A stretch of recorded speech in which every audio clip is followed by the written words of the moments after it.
Saudara terlalu lama cuti untuk kampanye selama 3 hari berturut, calon wakil presiden nomor urut 2 Gibran Raka Buming Raka akan dilaporkan ke Bawaslu Solo. Hal ini menjadi sorotan DPC PDIP Solo atau TPD Ganjar Pranowo Mahfud MD. Capres nomor urut 2 Gibran Raka Buming Raka tuai sorotan karena terlalu lama cuti untuk kampanye.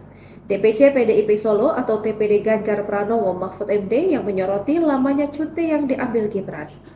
Seperti diketahui, Gibran mengambil cuti sebagai wali kota Solo selama 3 hari dalam seminggu, dimulai dari tanggal 15 sampai 17 Januari 2024. Hal itu lantaran dirinya melakukan kampanye di Jakarta untuk waktu tersebut. DPC PDIP Solo berencana melaporkan Gibran ke Bawaslu Solo.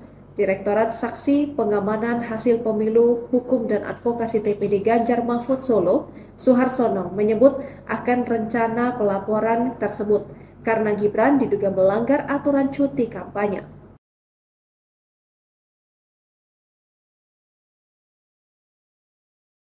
Selain itu, ia juga akan mendorong Ketua DPRD Kota Solo, Budi Prasetyo, agar memanggil Gibran. Hal itu karena telah meninggalkan pekerjaannya sebagai wali kota Solo untuk berkampanye.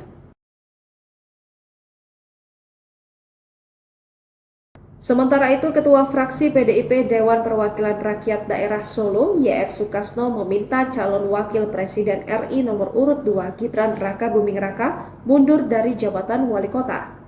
Menurutnya, aturan memang tidak mengharuskan mundur, tetapi jika mengakibatkan pelayanan tidak maksimal, sebaiknya Gibran mundur.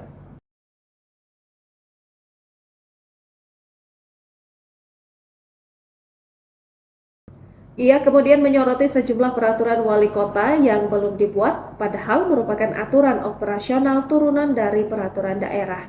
Perwali yang tak kunjung dibuat, lanjut dia, menyebabkan operasional Perda tak efektif.